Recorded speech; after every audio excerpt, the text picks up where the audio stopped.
அனைவருக்கும் வணக்கம். நான் இப்ப சொல்ல வர்றது நம்மளை சார்ந்த மாதிரி இருக்கக்கூடாது, நம்மளை சாராத கதையை பத்தி ஏதாவது சொல்லலாம் அப்படின்னு சொல்லியிருக்காங்க. ஒரு இன்ஸ்பயர் ஸ்டோரி தான், நிஜமா நடந்ததுதான். எங்க ஏரியால ஒருத்தர் இருந்தாரு, சரிங்களா? அவருக்கு நிறைய வேலைக்கு போவாரு, நிறைய வேலை செஞ்சிருக்காரு. எந்த வேலையுமே அவர் செட் ஆகல. கொஞ்ச நாள் வேலை செய்வாரு, என்ன காரணமோ அவர் ரிமூவ் ஆயிடுவாரு, இல்லைன்னா அவரை வெளியே நகர்த்திடுவாங்க. நான் சொல்ற ஒரு பர்சன் ஒரு ஆண், எங்க ஏரியால இருந்து ஒரு ஆண், சரிங்களா?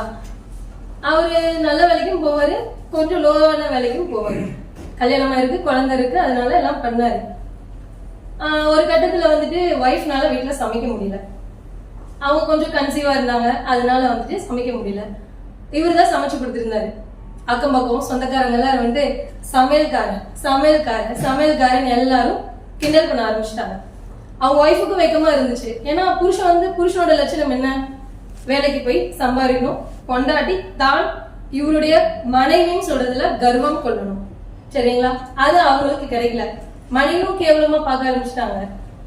இது என்னாச்சு, நாளடைவுல வீட்டுக்குள்ள சமைச்சா பரவாயில்ல, எங்கேயாவது சொந்தக்காரங்க வீட்டுல போய் ஃபங்க்ஷன் நடக்குதுன்னா இழுத்து வாரி கட்டிட்டு தான் ஒரு முழு சந்திரமுகிங்கிற மாதிரி முழு சமையல்காரன்னு மனசுல ஆழமா பதிய வச்சுட்டு, யார் என்ன சொன்னா என்ன, ஹெச்ஆர் மொபைல் டெக்னாலஜில கொஞ்சம் ஹெச்ஆராவும் வேலை செஞ்சிருக்காரு.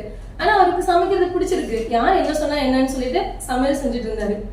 எல்லாம் பாக்குறவங்க எல்லாம் கிண்டல் பண்ணிட்டு இருந்தாங்க. உன் புருஷனுக்கு என்ன இது பைத்தியம் பிடிச்சிருக்கா, ஏன் இதை போய் செய்யறாரு அப்படிலாம் கேட்டுட்டு இருந்தாங்க. அவர் எதை பத்தியும் கண்டுக்கல, அழகா போய் அவருக்கு பிடிச்ச வேலையை சந்தோஷமா செஞ்சாரு. அந்த சமயம் உலகமே எதிர்பார்க்காத, நம்ம எல்லாரும் ஃபர்ஸ்ட் டைம் டீல் பண்ண லாக்டவுன் ஒரு விஷயம் வந்துச்சு. எல்லாரும் வீட்டுக்குள்ளே முடங்கி இருந்தோம். அப்ப நிறைய ஹஸ்பண்ட் நிறைய ஒய்ஃபுக்கு சமைச்சு கொடுத்தாங்க. அப்ப எல்லாரும் சமையல்காரரா? அப்ப எல்லாரும் சமையல்காரர் தானே? அந்த மாதிரி ஒரு சிச்சுவேஷன் நடந்துச்சு. இவர் என்ன பண்ணாரு, அந்த சமயத்துல தான் மனைவிக்கு மட்டும் சமைச்சு கொடுக்காம எக்ஸ்ட்ராவா சமைச்சு ரோட்டோரத்துல பசியிலையும் பட்னிலையும் கஷ்டப்பட்டு இருப்பாங்க இல்லையா, அவங்களுக்கு எல்லாம் கொண்டு போய் கொடுத்தாரு, சரிங்களா? கொடுத்துட்டு நாளடைவுல என்னாச்சுன்னா, அது கொடுக்கும்போது அவருக்கு ஏதோ கிடைச்சிருக்கு. பணம் கிடையாது, மன நிறைவு கிடைச்சிருக்கு. திரும்ப திரும்ப கொடுக்க ஆரம்பிச்சாரு. அவர் இதை ஒரு தொழிலா மாத்திட்டாரு. நான் ஏன் ஒருத்தர்கிட்ட வேலை செய்யணும், அந்த வேலை எனக்கு பிடிக்குது, பிடிக்கல, அதனால நான் வந்துடுறேன். எனக்குன்னு சொல்லிக்கிறதுக்கு ஒரு அடையாளம் இல்லை. அந்த அடையாளத்தை பார்த்து கேவலமா நினைக்கிறாங்க. அப்ப அந்த கேவலமா நினைக்கப்பட்ட அந்த சமையல்காரங்கிற வேர்டு நமக்கான ஒரு அடையாளமா மாத்துவோம் அப்படின்ட்டு தன்னுடைய பேருக்கு முன்னாடி நம்ம எல்லாம் சொல்றோம் இல்லையா, ஹீலர், பின்னாடி நேமுக்கு பின்னாடி நம்மளோட கெரியரை செட் பண்ணிக்கிறோம் இல்லையா, அந்த மாதிரி அவரோட நேமுக்கு முன்னாடி எல்லாரும் எதை கேவலமா சொன்னாங்களோ அத சமையல் சக்திவேல் அப்படின்னு அவருடைய பேரை மாத்திக்கிட்டாரு. அவருக்கு பேர் வச்சுட்டாரு. உலகம் எதை நம்மள குறையா நினைக்குதோ, எதை நம்மளுடைய பலவீனமா நினைக்குதோ அதைவே நமக்கான அடையாளமா மாத்திக்கிட்டாரு, சரிங்களா? அதுக்கப்புறம் லாக்டவுன் சமயம் இதே மாதிரி சாப்பாடு கொடுத்துருந்தவரு கேன்டீன் ஆரம்பிச்சு அதன் மூலியமா சம்பாதிக்கவும் ஆரம்பிச்சிட்டாரு. ஆனா இருந்தாலும் இன்ன வரைக்கும் கொடுத்துட்டு இருக்காரு.